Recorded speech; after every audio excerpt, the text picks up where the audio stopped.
Assalamualaikum warahmatullahi wabarakatuh. Waalaikumsalam warahmatullahi wabarakatuh. Innal hamdalillah nahmaduhu wa nasta'inuhu wa nastaghfiruh wa na'udzu billahi min shururi anfusina wa min sayyiati a'malina. May yahdihillahu fala mudhillalah wa may yudlilhu fala hadiyalah. Asyhadu an la ilaha illallah wahdahu la syarikalah wa asyhadu anna Muhammadan abduhu wa rasuluh. Ya ayyuhalladzina amanu taqullaha haqqa tuqatih wa la tamutunna illa wa antum muslimun. Ya ayyuhan nasu taqu rabbakumul ladzi khalaqakum min nafsin wahidah wa khalaqa minha zawjaha wa batha minhuma rijalan katsiran wa nisaa'a wattaqullaha alladzi tasaaluna bihi wal arham innallaha kana 'alaikum raqiba. Ya ayyuhalladzina amanu taqullaha wa qulu qawlan sadida yuslih lakum a'malakum wa yaghfir lakum dhunubakum wa may yuti'illaha wa rasulahu faqad faza fawzan 'azima. Amma ba'd, fa inna asdaqal hadithi kitabullah wa khairal hadi Muhammadin sallallahu alaihi wasallam wa syarrul umuri muhdatsatuha fa inna kulla muhdatsatin bid'ah wa kulla bid'atin dhalalah wa kulla dhalalatin finnar. Alhamdulillah, senantiasa kita panjatkan puji syukur kita kehadirat Allah Subhanahu wa taala, di mana hanya dengan rahmat dan karunia Allah Subhanahu wa taala semata sehingga di malam hari yang berbahagia ini kembali kita bisa berkumpul bersama di tempat ini.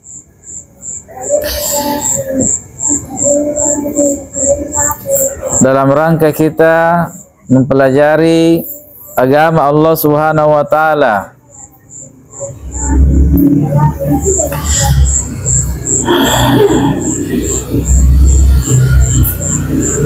Ketahuilah adik-adikku sekalian bahwa tak ada satu ilmu pun yang ada di muka bumi ini yang bisa mengungguli ilmu agama Allah Subhanahu wa taala. Ilmu apapun itu. Ilmu agama itu adalah ilmu yang paling mulia. Ilmu agama itu adalah ilmu yang paling tinggi. Ilmu agama itu adalah ilmu yang paling agung.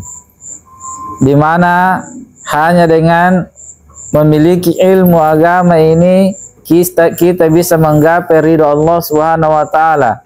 Kita bisa menggapai surga Allah Subhanahu wa taala. Tanpa ilmu agama, maka ketahuilah tak akan pernah ada satu orang pun yang bisa lolos masuk ke dalam surga Allah Subhanahu wa taala. Hanya dengan ilmu agama kita bisa meraih ridha Allah Subhanahu wa taala dan surga Allah Subhanahu wa taala. Dan ketahuilah adik-adikku sekalian, ilmu agama itu adalah warisan para nabi. Sedangkan harta-harta dunia itu adalah warisan para raja dan orang-orang kaya. Maka ketahuilah adik-adikku sekalian, perbedaan antara ilmu agama dengan harta dunia itu sangatlah banyak dan sangatlah jauh perbedaannya. Di antara perbedaannya adalah ilmu agama itu menjaga pemiliknya. Siapa yang memiliki ilmu agama, maka dia adalah orang yang terjaga dengan ilmunya. Sementara harta itulah yang dijaga oleh pemiliknya. Ilmu itu ilmu yang akan menjaga kita, yang akan menjadi sebab keselamatan untuk kita. Selamat di dunia dan selamat di akhirat. Sementara harta itu kitalah yang akan menjaganya. Kitalah yang akan berada dalam kesulitan untuk memelihara dan menjaganya. Kemudian di antara perbedaannya lagi yang lain adalah ilmu adalah penguasa atas harta, sedangkan harta itu tidak berkuasa atas ilmu itu. Kemudian harta itu akan habis dengan apabila dia dibagi-bagikan. Sementara ilmu itu dia akan senantiasa bertambah apabila ilmu itu dibagi-bagikan. Ilmu itu didakwahkan. Apabila ilmu itu kita dakwahkan, maka ilmu itu akan bertambah. Beda halnya dengan harta. Harta itu apabila dibagi-bagikan kepada manusia, maka dia akan habis. Dan masih banyak lagi perbedaan antara ilmu dengan harta. Oleh karena itu, adik-adikku sekalian, hendaknya kita lebih fokus, lebih mengutamakan untuk bisa kita meraih ilmu agama Allah Subhanahu wa taala ketimbang kita meraih harta-harta duniawi. Sebab harta itu dia akan pergi meninggalkan kita setelah kita mati. Sementara ilmu itu akan ikut menemani kita masuk ke alam kubur dan akan ikut menemani kita untuk tetap bersama kita nanti di akhirat. Itulah ilmu. Harta itu akan meninggalkan kita, sementara ilmu itu akan senantiasa menemani kita. Maka perhatikan perkara ini adik-adikku sekalian, senantiasalah cinta dengan ilmu agama Allah Subhanahu wa taala. Senantiasalah kita berupaya untuk meraih ilmu agama Allah Subhanahu wa taala yang dengannya kita bisa meraih ridha Allah Subhanahu wa taala. Sebagaimana yang Nabi sallallahu alaihi wasallam sabdakan, barang siapa yang melakukan suatu perjalanan yang dengannya dia ingin untuk meraih ilmu agama Allah Subhanahu wa taala, maka Allah Subhanahu wa taala pun akan mudahkan jalannya masuk ke dalam surga. Sementara harta sama sekali tidak ada satupun dalilnya dari Nabi sallallahu alaihi wasallam yang mengatakan siapa yang berjalan untuk meraih harta duniawi, maka Allah akan mudahkan jalannya masuk ke dalam surga. Melainkan harta itu bisa membinasakan manusia apabila seseorang itu terlalu tamak dengan harta duniawi.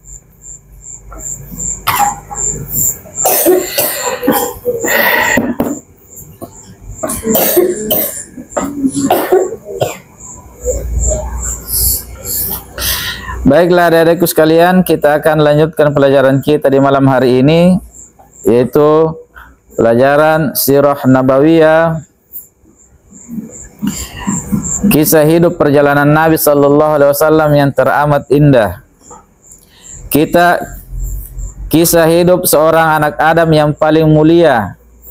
Kisah hidup seorang anak Adam yang paling pantas untuk kita contohi, paling pantas untuk kita pelajari.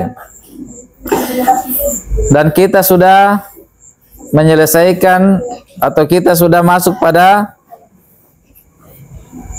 pembahasan tentang sikap orang-orang musyrik terhadap Nabi sallallahu alaihi wasallam. Setelah pembahasan yang sudah berlalu, kita membahas tentang berbagai macam bentuk penyiksaan yang dilakukan oleh kaum musyrikin Quraisy terhadap sahabat-sahabat Nabi sallallahu alaihi wasallam yang mulia, yang awal-awal masuk ke dalam agama Allah Subhanahu wa taala. Sekarang kita masuk pada pembahasan sikap orang-orang musyrik terhadap Nabi sallallahu alaihi wasallam. Perlu kita ketahui adik-adikku sekalian bahwa Nabi sallallahu alaihi wasallam itu memiliki sifat yang sangat cerdas. Seorang yang terhormat dan berwibawa, yang dengan sifat itulah Allah Subhanahu wa taala banyak melindungi beliau dari berbagai macam gangguan-gangguan kaum musyrikin ketika itu. Kemudian beliau juga benar-benar dilindungi dan dibela oleh paman beliau yang bernama Abu Thalib. Betul-betul paman beliau ini membela Nabi Shallallahu Alaihi Wasallam dengan pembelaan yang sangat besar. Beliau adalah pemimpin yang ditaati di kalangan kaum Quraisy. Jaminan perlindungannya tidak bisa diremehkan dan tidak bisa dilanggar. Beliau Abu Thalib ini adalah orang tertinggi dari Bani Abdul Manaf. Tidaklah kaum Quraisy mengenalnya, bahkan bangsa Arab pada umumnya sangat mengenal tentang kehormatan dan ketinggian derajat beliau, kemuliaan beliau di kalangan kaum musyrikin Quraisy. Maka orang-orang musyrik dalam kaitannya dengan Nabi Shallallahu Alaihi Wasallam pun merasa terpaksa mengambil langkah-langkah damai dengan Nabi Shallallahu Alaihi Wasallam. Mereka memilih untuk berunding dengan paman Nabi Shallallahu Alaihi Wasallam, yaitu Abu Thalib. Meski hal itu disertai dengan semacam cara-cara yang keras atau ancaman-ancaman kepada paman Nabi Shallallahu Alaihi Wasallam. Jadi kaum musyrikin Quraisy itu mereka sudah merasa putus asa untuk menghalang-halangi dakwah Nabi Shallallahu Alaihi Wasallam, dan mereka juga tidak bisa bertindak seenaknya terhadap Nabi Shallallahu Alaihi Wasallam. Mereka tidak bisa menyiksa Nabi Shallallahu Alaihi Wasallam dikarenakan ada di sampingnya paman beliau, yaitu Abu Thalib, yang menjadi pelindung, yang melindungi Nabi Shallallahu Alaihi Wasallam dari kaum musyrikin. Dan perlindungannya Abu Thalib tidak bisa ditawar-tawar. Beliau adalah pemimpin di kaumnya. Beliau adalah orang yang ditaati. Beliau adalah seorang tokoh yang sangat dihormati. Tidak ada yang bisa mengganggu Nabi Shallallahu Alaihi Wasallam selama paman beliau, yaitu Abu Thalib, masih berada di sisinya. Oleh karena itu mereka mengambil jalur-jalur damai dengan Nabi Shallallahu Alaihi Wasallam, dan mereka mulai mendatangi paman beliau untuk melakukan negosiasi, berunding dengan sedikit menekan dan mengancam Abu Thalib. Kemudian pergilah sejumlah orang dari tokoh-tokoh kaum musyrikin Quraisy itu menemui Abu Thalib.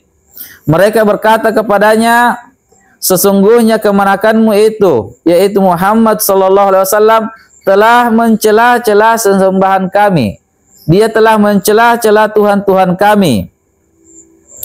Kemudian dia juga menjelek-jelekkan agama kami, yaitu agama kemusyrikan. Dan dia juga menganggap rendah akal-akal kami, yaitu para penyembah-penyembah berhala.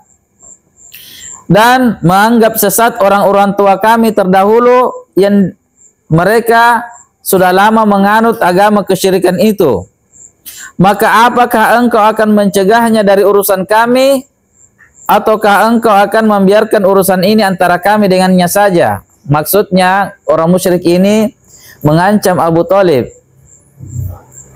Apakah engkau akan tetap membelanya meskipun kami akan memeranginya, atau engkau akan meninggalkannya dan membiarkan antara kami saja dengan Muhammad Sallallahu Alaihi Wasallam? Biarkanlah antara urusan kami dengannya saja, karena dia sudah membuat suatu perkara yang sangat besar tentang agama-agama nenek moyang kami.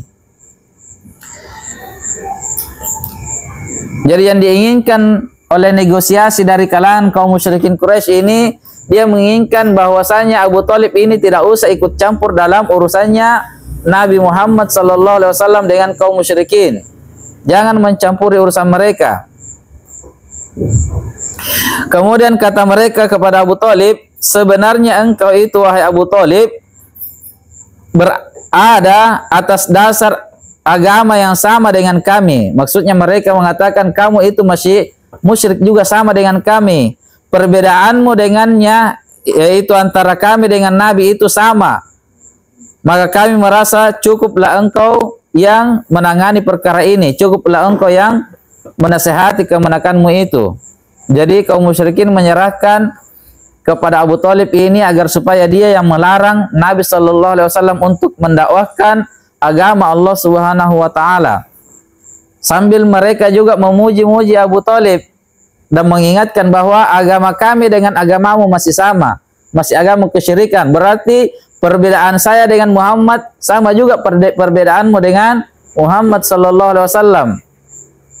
Penentangan kami sama dengan penentanganmu.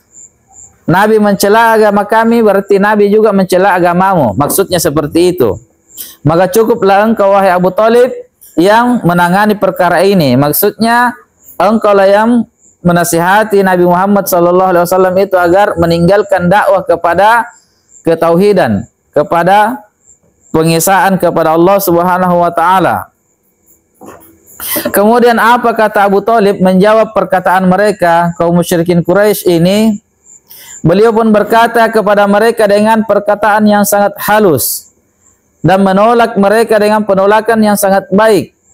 Mereka pun pergi sehingga dakwah Nabi Shallallahu Alaihi Wasallam bisa terus berlanjut sesuai dengan yang Allah Subhanahu Wa Taala perintahkan kepadanya.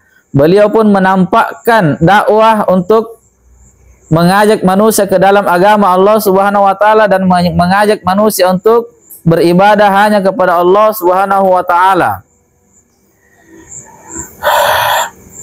Maka ketahuilah adik-adikku sekalian, kaum musyrikin ini melihat setelah negosiasi mereka antara kaum musyrikin dengan Abu Thalib ini tidak berhasil. Setelah mereka kembali dari tempatnya Abu Thalib, mereka melihat bahwa Nabi Shallallahu Alaihi Wasallam itu tidaklah berhenti dari mendakwahkan agamanya, dan beliau juga tidak berhenti dari mengkafirkan agama-agama kesyirikan ketika itu. Maka mulailah kaum musyrikin Quraisy ini semakin hilang kesabarannya. Mulai mereka bertambah geram karena mereka melihat tidak ada hasil yang mereka peroleh dari negosiasi bersama Abu Thalib tersebut. Maka melihat Nabi Shallallahu Alaihi Wasallam terus menjalankan amalan dan dakwah beliau, mengajak beribadah kepada Allah Subhanahu Wa Taala semata, maka perkara ini membuat kaum musyrikin mulai hilang kesabarannya. Mereka semakin banyak memperbincangkan Nabi Shallallahu Alaihi Wasallam dan saling berdebat mengenai permasalahan beliau. Kemudian mereka kembali mendatangi Abu Thalib di rumahnya. Jadi setelah kejadian itu mereka semakin sering memperbincangkan Nabi Shallallahu Alaihi Wasallam, sering melakukan diskusi yang tujuannya mereka menginginkan agar supaya bagaimana caranya mereka bisa menghentikan dakwah kepada Allah Subhanahu Wa Taala, agar supaya mereka bisa menghentikan Nabi Shallallahu Alaihi Wasallam untuk mengajak manusia masuk ke dalam agama Allah Subhanahu Wa Taala. Inilah tujuan terbesar dari kaum musyrikin Quraisy ketika itu, yaitu mereka melakukan berbagai macam cara, berbagai macam metode, segala macam upaya mereka lakukan untuk menghalang-halangi dakwah Nabi Shallallahu Alaihi Wasallam yang mengajak untuk beribadah kepada Allah Subhanahu Wa Taala semata. Kemudian mereka pun kembali mendatangi paman beliau yang bernama Abu Thalib. Mereka pun kembali mendatangi Abu Thalib.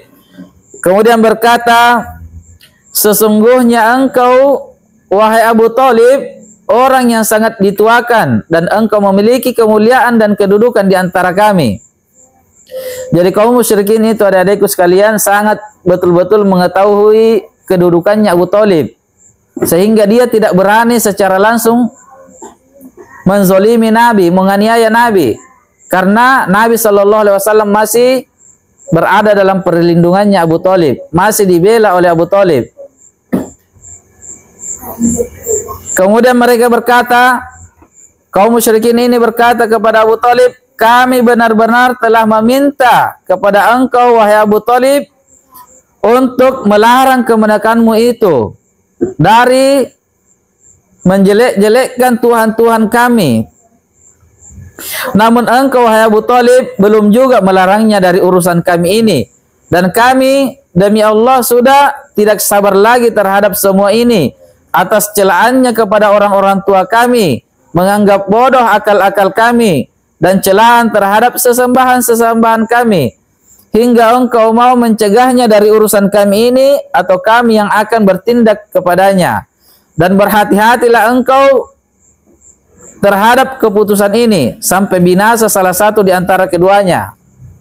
Jadi di sini kaum musyrikin Quraisy mulai mengancam Abu Thalib dengan ancaman yang keras, bahwasanya mereka akan siap berperang dengan Nabi sallallahu alaihi wasallam hingga binasa salah seorang di antara mereka. Kaum musyrikin yang akan binasa atau Nabi sallallahu alaihi wasallam dan orang-orang yang membelanya, termasuk Abu Thalib. Semakin keras ancamannya terhadap Abu Thalib untuk menekan Nabi sallallahu alaihi wasallam agar Nabi sallallahu alaihi wasallam berhenti dari dakwah yang diperintahkan oleh Allah Subhanahu wa taala kepadanya. Maka perkara ini membuat Abu Thalib menjadi terasa berat, semakin berat perkaranya. Dia pun merasa semakin kasihan terhadap kemenakan yang paling dia cintai ini, terhadap Nabi kita Muhammad sallallahu alaihi wasallam. Dia pun merasa semakin sayang kepadanya. Dia pun merasa semakin khawatir akan terjadi sesuatu yang tidak diinginkan terhadap Nabi sallallahu alaihi wasallam, karena ancaman kaum musyrikin semakin keras ketika itu. Kemudian terasa berat bagi Abu Thalib terhadap tantangan dan peringatan yang dilakukan oleh kaum musyrikin Quraisy ini. Maka Abu Thalib pun memanggil kemenakannya ini, yaitu Nabi sallallahu alaihi wasallam. Lalu beliau pun menceritakan tentang apa yang mereka kaum musyrikin itu ancamkan kepada Abu Thalib. Apa yang disampaikan oleh kaum musyrikin itu kepada Abu Thalib, beliau pun menceritakannya kepada Nabi sallallahu alaihi wasallam. Kemudian Abu Thalib berkata kepada Nabi sallallahu alaihi wasallam, "Ya Muhammad, kasihanilah aku dan juga dirimu. Janganlah engkau membawa aku kepada permasalahan yang aku tidak sanggup menanggungnya." Maka dalam ucapannya Abu Thalib ini terlihat bahwa Abu Thalib ini sangat sayang kepada Nabi sallallahu alaihi wasallam, dan mulailah beliau sedikit melemah karena beliau melihat betapa kerasnya dan betapa antusiasnya kaum musyrikin ini ingin memerangi Nabi sallallahu alaihi wasallam dan orang-orang yang membelanya, apabila Nabi sallallahu alaihi wasallam tidak berhenti dari dakwah yang beliau jalankan ini, dakwah kepada Islam. Jadi di sini pamannya Nabi sallallahu alaihi wasallam, yaitu Abu Thalib, mulai sedikit menekan Nabi sallallahu alaihi wasallam agar beliau mau berdamai dengan orang-orang musyrik, orang-orang Quraisy, agar Nabi sallallahu alaihi wasallam mau berhenti dari dakwahnya, supaya Nabi sallallahu alaihi wasallam nyawanya bisa selamat dan Abu Thalib pun bisa tenang karena melihat kemenakannya yang paling dia cintai ini bisa selamat. Karena Abu Thalib ini adalah paman yang sangat mencintai beliau, yang selalu mengkhawatirkan tentang perkara-perkara yang akan menimpa beliau, sehingga beliau pun sangat takut, sangat khawatir terhadap ancaman kaum musyrikin Quraisy. Jangan sampai Nabi sallallahu alaihi wasallam betul-betul dibunuh oleh mereka. Kemudian adik-adikku sekalian, mari kita perhatikan dengan baik apa jawaban Nabi sallallahu alaihi wasallam terhadap pamannya ini.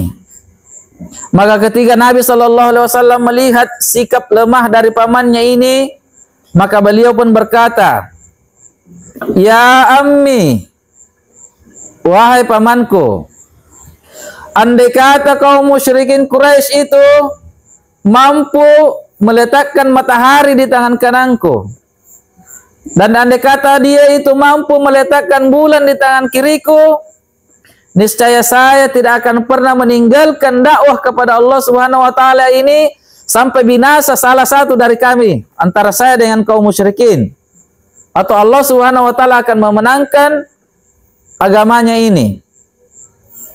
Maka perhatikan adik-adikku sekalian, ucapan tegas dari Nabi sallallahu alaihi wasallam, kalimat-kalimat yang tegas dari Nabi sallallahu alaihi wasallam, bahwasanya Nabi sallallahu alaihi wasallam siap mati di atas jalan Allah Subhanahu wa taala. Nabi sallallahu alaihi wasallam siap mati di atas risalah yang diberikan oleh Allah Subhanahu wa taala kepadanya.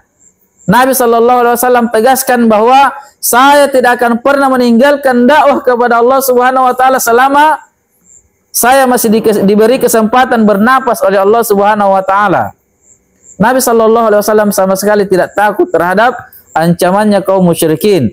Sementara ketika itu adik-adikku sekalian, ketahuilah bahwa Nabi ketika itu belum punya pasukan. Nabi ketika itu belum punya persenjataan. Nabi ketika itu belum punya peralatan-peralatan perang. Belum ada pasukannya. Nabi sadar betul, andai kata kaum musyrikin itu memerangi Nabi sallallahu alaihi wasallam, maka Nabi sallallahu alaihi wasallam mungkin akan binasa. Namun Nabi sallallahu alaihi wasallam itu sangat kuat keyakinannya kepada Allah Subhanahu wa taala. Beliau sangat yakin bahwa Allah Subhanahu wa taala itu tidak akan pernah menyia-nyiakan hamba-hambanya yang membela agamanya. Pasti Allah Subhanahu wa taala akan tolong beliau. Pasti Allah Subhanahu wa taala akan selamatkan beliau, dan pasti Allah Subhanahu wa taala akan menolong agamanya. Di sini Nabi sallallahu alaihi wasallam pertegas kepada pamannya, ya ammi, andai kata mereka mampu menaruh di tangan kananku ini, matahari itu di tangan kananku dan bulan di tangan kiriku, saya tidak akan pernah berhenti dari dakwah ini sampai binasa salah satu di antara kami. Jawaban yang sangat tegas yang menunjukkan bahwasanya inilah akidahnya Nabi sallallahu alaihi wasallam. Nabi sallallahu alaihi wasallam siap mati di atas agama ini. Nabi sallallahu alaihi wasallam siap mati di atas dakwah kepada Allah Subhanahu wa taala. Kemudian apa yang diucapkan oleh pamannya Abu Thalib kepada Nabi sallallahu alaihi wasallam setelah Abu Thalib ini melihat sikap keras dan tegasnya Nabi sallallahu alaihi wasallam terhadap dakwah yang beliau emban. Apa yang diucapkan oleh pamannya? Maka pamannya pun mulai timbul pada diri Abu Thalib rasa kasihan dan rasa percaya. Kemudian pamannya pun berkata kepada Nabi sallallahu alaihi wasallam, wahai kemanakanku, teruslah, ucapkanlah apa yang engkau ingin ucapkan, dakwahkanlah apa yang engkau ingin dakwahkan, lakukan, kerjakan apa yang ingin engkau kerjakan. Maka demi Allah, kata Abu Thalib, demi Allah, aku tidak akan menyerahkanmu karena sesuatu alasan apapun selama-lamanya kepada mereka. Maka mulailah timbul semangat baru dari Abu Thalib untuk ingin mati membela Nabi sallallahu alaihi wasallam. Bahwa mulailah Abu Thalib ini bersikap tegas bahwasanya dia betul-betul ingin membela Nabi sallallahu alaihi wasallam sampai titik darah penghabisannya. Beliau mengatakan, aku tidak akan pernah menyerahkanmu kepada mereka apapun yang akan terjadi. Dakwahkanlah agama yang engkau diperintah oleh Allah dengannya. Maka perhatikan perkara ini adik-adikku sekalian, perhatikan perkara ini. Bagaimana Nabi sallallahu alaihi wasallam itu melawan kaum musyrikin Quraisy ketika itu sendirian. Beliau ketika itu hanya diikuti oleh beberapa orang sahabat saja, dan sahabat-sahabat yang ikut kepada Nabi sallallahu alaihi wasallam ketika itu masih sahabat-sahabat yang lemah kebanyakannya, sahabat-sahabat dari kalangan para budak, sahabat-sahabat yang tidak memiliki kekuatan untuk berperang. Namun Nabi sallallahu alaihi wasallam siap mengambil resiko apapun untuk menegakkan agama Allah Subhanahu wa taala. Maka kita perhatikan ini adik-adikku sekalian. Dan kita lihat diri kita di zaman ini. Adik-adikku sekalian, siapa manusia yang pernah melarang kita untuk mengerjakan sholat? Siapa manusia yang pernah melarang kita untuk mengamalkan agama Allah Subhanahu wa taala? Di zaman ini tidak ada. Namun berapa yang kita amalkan dari tuntunan-tuntunan Allah Subhanahu wa taala dalam Islam ini? Apa saja yang sudah kita kerjakan untuk menegakkan agama Allah Subhanahu wa taala? Mari kita ukur perkara ini dengan diri-diri kita dan mari kita melihat diri-diri kita. Apa perjuangan kita untuk membela agama Allah Subhanahu wa taala? Sehingga kita pun bisa dengan perjuangan itu kita mengharapkan sesuatu yang mulia di sisi Allah Subhanahu wa taala. Apa yang akan kita banggakan nanti di sisi Allah Subhanahu wa taala kalau kita tidak memiliki atau kita tidak berjuang untuk agama Allah Subhanahu wa taala. Kemudian dalam perkara yang lain, dalam peristiwa yang lain, pernah Utbah mendatangi Nabi sallallahu alaihi wasallam. Sebelumnya Utbah ini sudah melakukan musyawarah dengan kaum musyrikin Quraisy yang lainnya, para tokoh-tokoh kaum musyrikin. Kemudian mereka pun berkesimpulan untuk mengutus Utbah ini kepada Nabi sallallahu alaihi wasallam untuk menawarkan kepada Nabi sallallahu alaihi wasallam beberapa perkara yang dengannya mereka berharap apabila Nabi sallallahu alaihi wasallam menginginkan tawaran ini, salah satu dari tawaran ini, maka Nabi sallallahu alaihi wasallam pun mau berhenti dari dakwah beliau. Maka ketika itu mereka kaum musyrikin mengutus Utbah untuk mendatangi Nabi sallallahu alaihi wasallam untuk melakukan negosiasi. Ada 3 negosiasi yang terbesar yang dilakukan oleh Utbah, di mana 3 perkara ini ini adalah perkara yang terbesar yang diinginkan oleh para pecinta dunia. Kemudian beliau pun mendatangi Nabi sallallahu alaihi wasallam lalu berkata kepada Nabi sallallahu alaihi wasallam, "Ya Muhammad,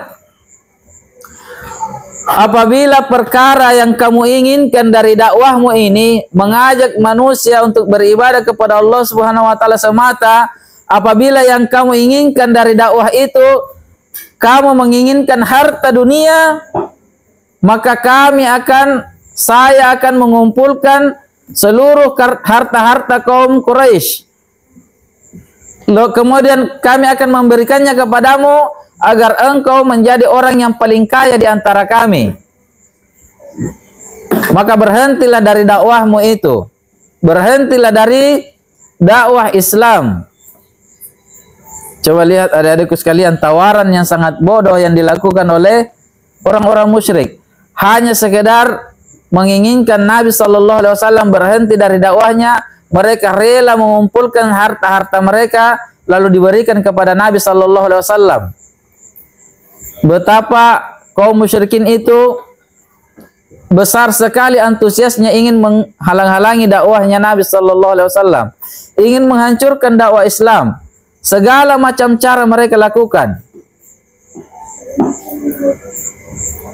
Dikarenakan ketika itu mereka belum bisa seenaknya saja menyiksa Nabi sallallahu alaihi wasallam sebagaimana para sahabat yang lain yang disiksa habis-habisan, maka mereka melakukan penawaran-penawaran yang gila seperti ini.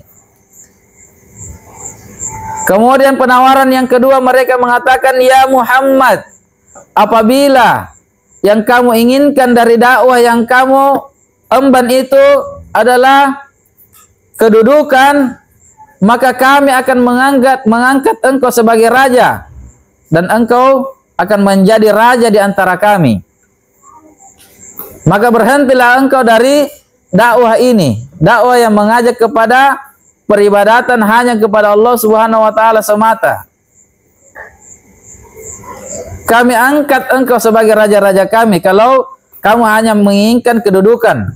Kamu inginkan kedudukan yang tinggi, kamu inginkan kedudukan yang mulia, kamu akan menjadi raja di antara kami. Namun berhentilah dari dakwahmu itu. Kemudian yang ketiga, mereka mengatakan, ya Muhammad, apabila yang engkau inginkan dari dakwahmu ini adalah seorang wanita, maka pilihlah wanita manapun yang engkau sukai, kami akan nikahkan kamu dengannya. Pilihlah 10 wanita yang paling kamu sukai di negeri ini, tanpa kecuali. Biasanya kalau ada penawaran itu diperkecualikan, kecuali anaknya ini, kecuali anaknya raja, kecuali anaknya ini. Di sini mereka tidak memperkecualikannya, siapapun yang disukai oleh Nabi. Pilih 10 wanita yang disukai oleh Nabi, mereka akan serahkan, mereka akan nikahkan kepada Nabi. Kalau wanita yang diinginkan dari dakwahnya ini, maka berhentilah dari dakwahmu. 3, tawaran yang sangat dicintai oleh para pecinta-pecinta dunia. Wanita, harta, dan kedudukan. Maka perhatikan adik-adikku sekalian, apa jawaban Nabi Shallallahu Alaihi Wasallam kepada Utbah.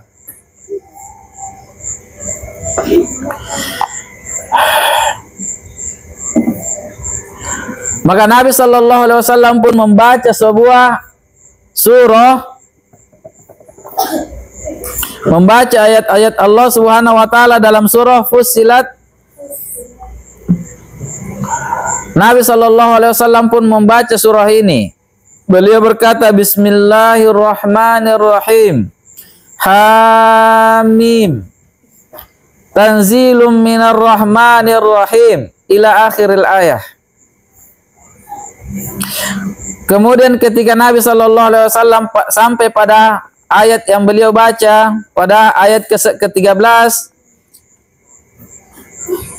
fa in a'radu faqul anzartukum sa'iqatan mithla sa'iqati 'adin wa thamud. Ketika Nabi sallallahu alaihi wasallam sudah sampai pada ayat ini, maka jika mereka berpaling, maka katakanlah, ya Muhammad, aku telah memperingatkan kamu dari petir, seperti petir yang menimpa kaum Ad dan Samud. Mereka kaum Ad dan Samud itu ditimpa oleh petir yang mengerikan sehingga mereka berkelimpangan. Seluruh dari kaum Ad dan Samud ini mati seketika. Mereka sangat mengetahui kisah yang terjadi pada umat-umat yang terdahulu. Maka ketika Nabi Shallallahu Alaihi Wasallam membaca ini, segera Utbah menutup mulut Nabi Shallallahu Alaihi Wasallam karena dia berada dalam ketakutan. Jangan sampai Allah Subhanahu Wa Taala menimpakan petir itu kepada mereka juga. Maka Nabi Shallallahu Alaihi Wasallam cukup menjawab dengan ayat-ayat Allah Subhanahu Wa Taala ini. Mereka pun berada dalam ketakutan yang sangat tinggi. Mereka pun berada dalam ketakutan yang sangat besar mendengarkan ayat-ayat Allah Subhanahu wa taala. Lalu Utbah pun kembali kepada kaum musyrikin Quraisy dalam keadaan beliau tidak membawa hasil yang mereka yang inginkan, seperti yang mereka inginkan. Utbah pun kembali kepada kawan-kawannya dengan hasil yang merugikan mereka.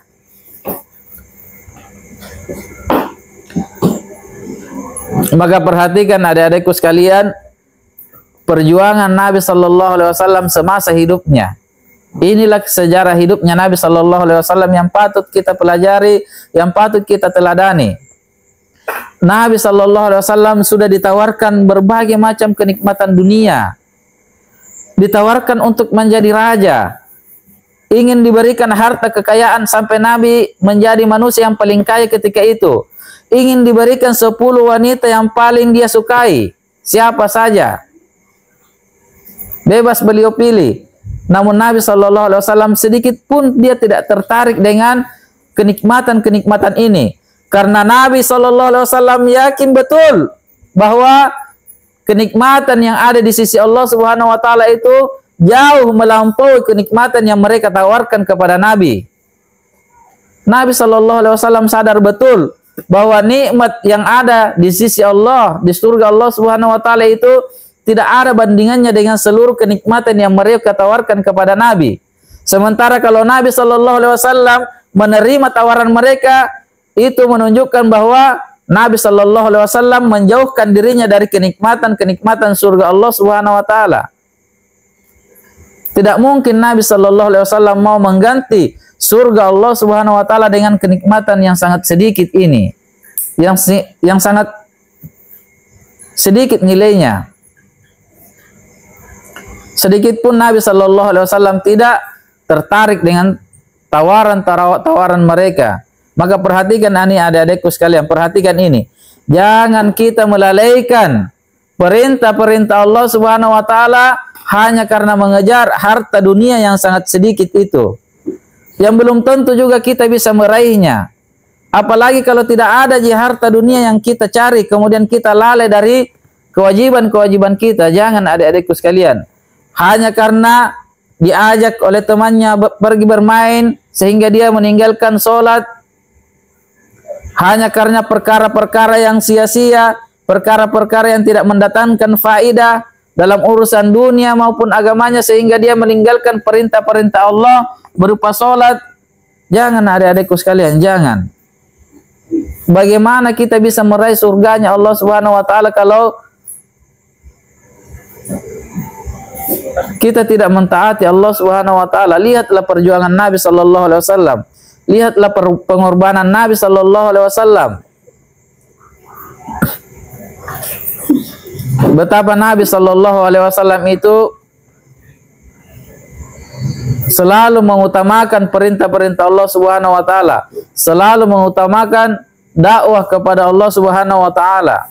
Nabi Sallallahu Alaihi Wasallam sama sekali tidak tertarik dengan harta duniawi. Nabi Sallallahu Alaihi Wasallam yang terpatri di dalam dirinya, yang ada di dalam jiwanya Nabi Sallallahu Alaihi Wasallam hanya satu, untuk meraih ridha Allah Subhanahu Wa Taala, untuk menegakkan agama Allah Subhanahu Wa Taala. Itu saja. Dengan harapan Nabi Sallallahu Alaihi Wasallam ingin meraih surganya Allah Subhanahu Wa Taala, maka hendaknya kita memperhatikan kisah-kisah Nabi Sallallahu Alaihi Wasallam ini, sejarah-sejarah Nabi Sallallahu Alaihi Wasallam ini, dan hendaknya kita memiliki di dalam diri-diri kita ada rasa kekuatan ingin mencontoh Nabi kita Muhammad Sallallahu Alaihi Wasallam dalam menjalani hidup dari kehidupan dunia ini. Baik adik-adikku sekalian, sampai di sini dulu. Subhanakallahumma wa bihamdik, asyhadu an la ilaha illa anta, astaghfiruka wa atubu ilaik. Wassalamualaikum warahmatullahi wabarakatuh. Waalaikumsalam.